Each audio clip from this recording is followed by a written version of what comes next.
Are you planning your first trip to Tokyo but worried about the cost? I'm going to break down exactly what a trip to Japan's capital city really costs and how to book smart, saving you money and stress. Stay tuned to find out how to plan your dream trip without breaking the bank.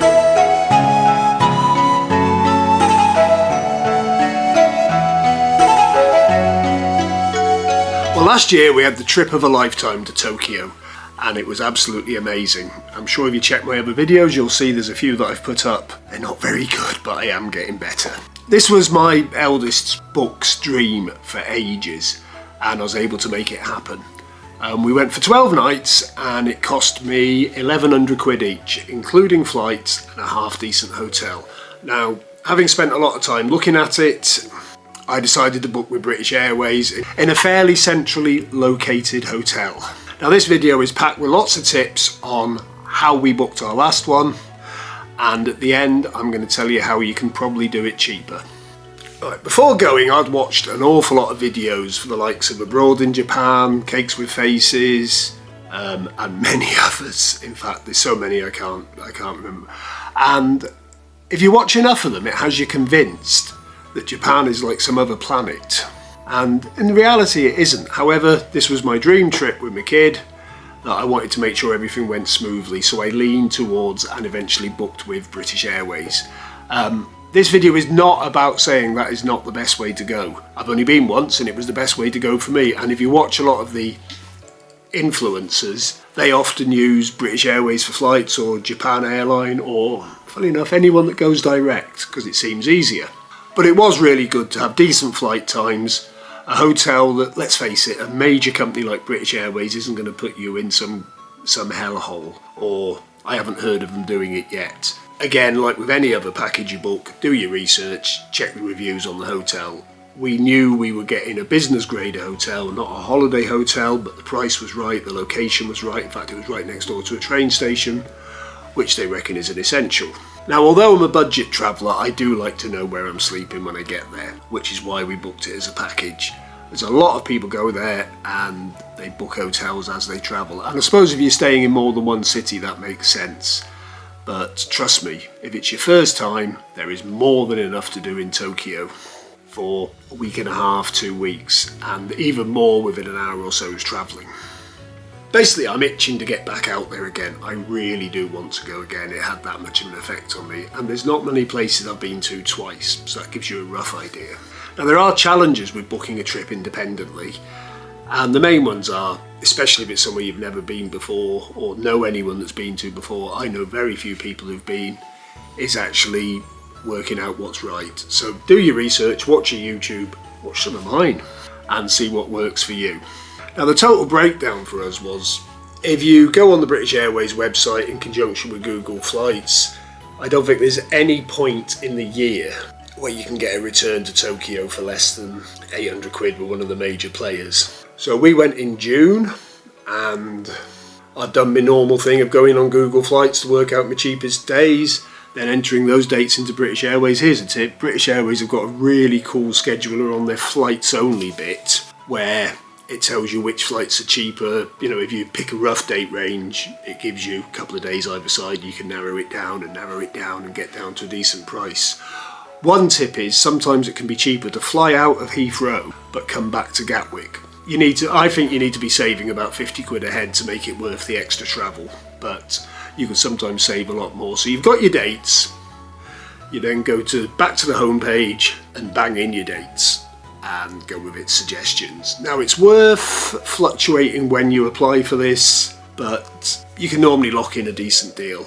So ours came in with seats, a really good baggage allowance. We were allowed a massive suitcase, full hand luggage. If you saw my rucksack that I take for hand luggage, and a personal item. Now, the personal item was the bag I would normally take on one of my mini breaks.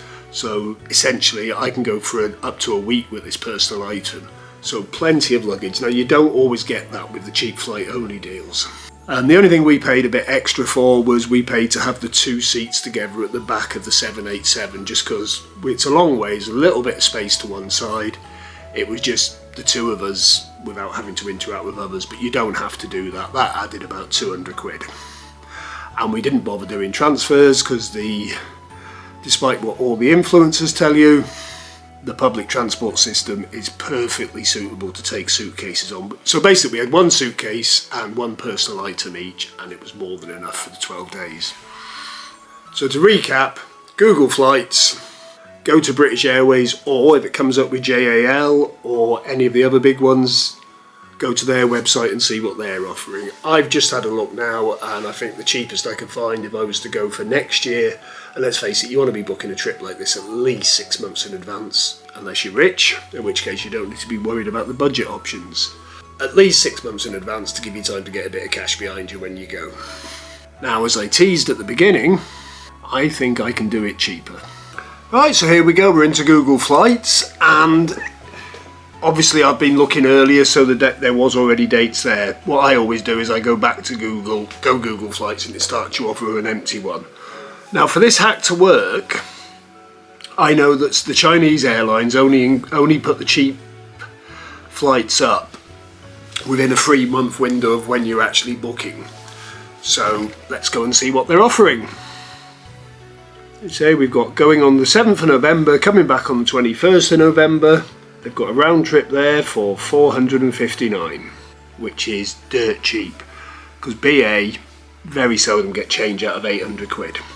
This one's got a bit of a layover, but that can add to the interest. If you desperately want 14 days in Tokyo, you could extend, you could go on the Tuesday and come back on the Thursday, or enjoy a 14-hour stay over in Shanghai.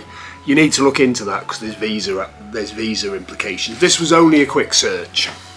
There you go, it's coming at 4:33, so you have 2 dates that you know you can fly for 4:33. Obviously you can tweak around with that for a bit.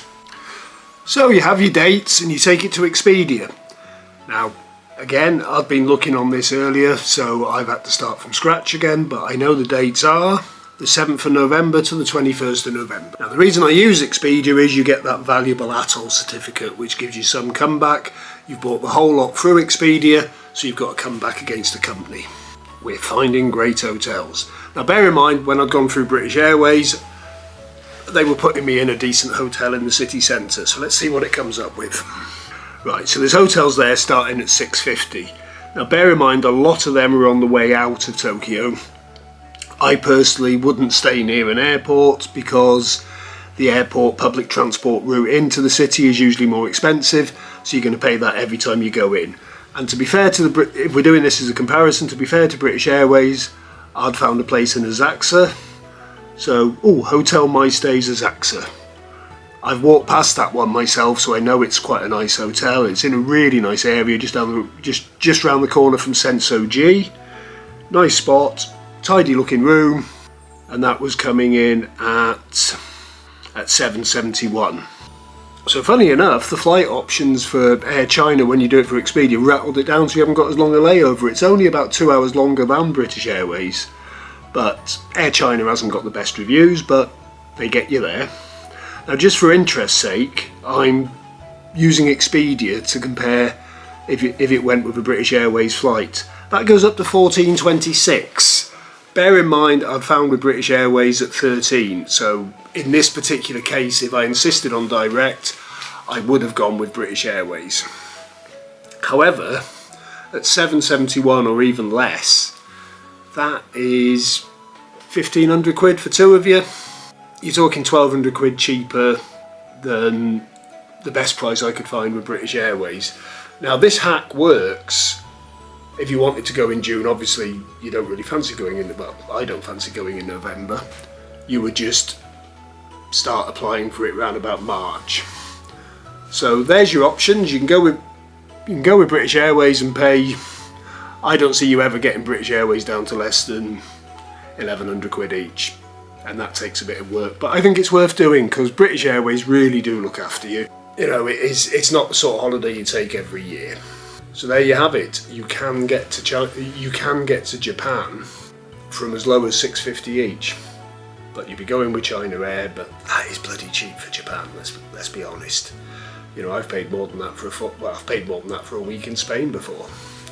So that's how I do it. It's not rocket science. I'm going to put a more detailed video up about how much you can tweak this. Thanks ever so much for watching. I'm still starting out. Let me know if you want me to do more budget related or more destination related, because I can do both. And I'm happy with that, and we'll see you soon.